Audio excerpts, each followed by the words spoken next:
हिमाचल का वो बहादुर शेर जो 48 घंटे बिना हिले ढुले छत पर लेटे रहे, आतंकी आए तो पल में ठोक दिया।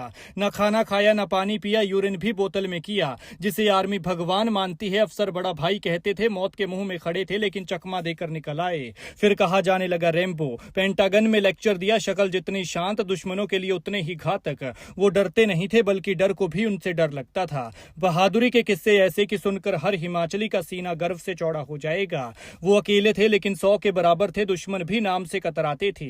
छोटी उम्र में मेजर बने और फिर भारतीय सेना का नाम रोशन किया। जिस दिन शहीद हुए तो पूरा भारत रोया, दुनिया छोड़ गए लेकिन हिमाचल का नाम रोशन कर गए। और आज उनकी मिसालें दी जाती है। पूरी कहानी जानकर आप भी सलाम करेंगे। 24 मई 1968 का वो दिन और हिमाचल प्रदेश के पालमपुर का छोटा सा गांव बनूड़ी। किसी ने सोचा नहीं था कि इस मिट्टी में जन्मा एक बच्चा आगे चलकर भारतीय सेना का Rambo, bravest of the brave और पैरा एसएफ का भगवान कहलाएगा। इस बच्चे का नाम रखा गया सुधीर वालिया, जिसके साथ आगे चलकर मेजर जुड़ा, मेजर सुधीर वालिया।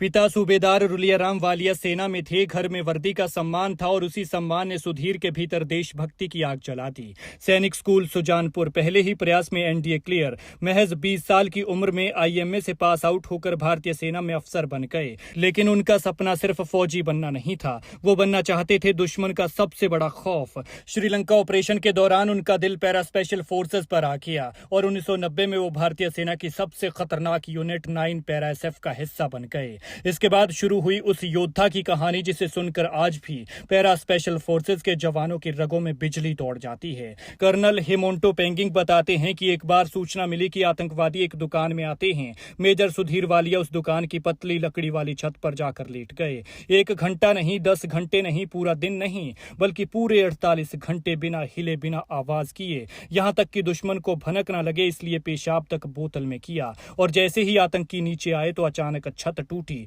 गोलियों की बारिश हुई और 3 आतंकी वहीं ढेर हो गए। यही थे मेजर सुधीर वालिया, जो इन आतंकियों पर कहर बनकर बरसे थे, शांत मुस्कुराते हुए लेकिन दुश्मन के लिए साक्षात मौत। 1996 में आतंकियों ने भारतीय सेना की घातक टुकड़ी पर हमला कर भारी नुकसान पहुंचाया, लेकिन सुधीर वालिया अकेले दुश्मनों पर टूट पड़े। 5 में से 3 आतंकियों को अकेले मार गिराया। उनके साथी कहते थे कि सुधीर सर इंसान नहीं, किसी और ही डायमेंशन के योद्धा थे।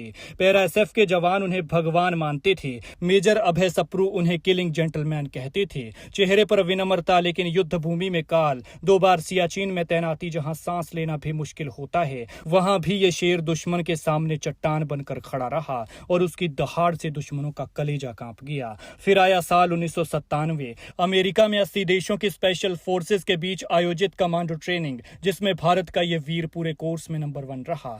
विदेशी कमांडो भी उन्हें सम्मान से कर्नल बुलाने लगे और कोर्स पूरा होने पर पेंटागन में भाषण देने का गौरव मिला। उस समय वो सेना प्रमुख जनरल वीपी मलिक के ओएसटी थे। आरामदायक पोस्ट, सुरक्षित जिंदगी। लेकिन तभी करगिल युद्ध शुरू हुआ। सुधीर वालिया ने कहा, मेरे साथी लड़ रहे हैं और मैं यहाँ नहीं बैठ सकता।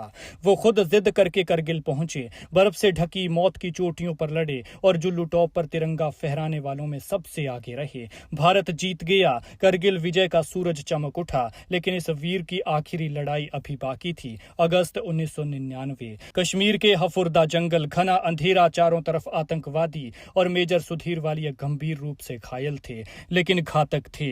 आखिरी सांस तक लड़ते रहे, एक एक दुश्मन को मौत के घाट उतारते रहे और फिर भारत मां की गोद में हमेशा के लिए सो गए। देश ने उन्हें मरणोपरांत अशोक चक्र दिया, 2 सेना मेडल, अशोक चक्र। लेकिन उनका सबसे बड़ा सम्मान आज भी भारतीय सेना के जवानों की आंखों में दिखता है। एनडीए में उनकी तस्वीर आज भी आने वाले कैडेट्स को प्रेरणा देती है। पैरा स्पेशल फोर्सेज में आज भी उनकी कहानियां जुनून बनकर बहती हैं, क्योंकि कुछ लोग सिर्फ जिंदा नहीं रहते, वो अमर हो जाते हैं। और भारतीय सेना के इतिहास में अगर वीरता का कोई दूसरा नाम है तो वो है मेजर सुधीर वालिया। हम सलाम करते हैं भारत के इस शेर को, हम सलाम करते हैं हिमाचल के इस सपूत को।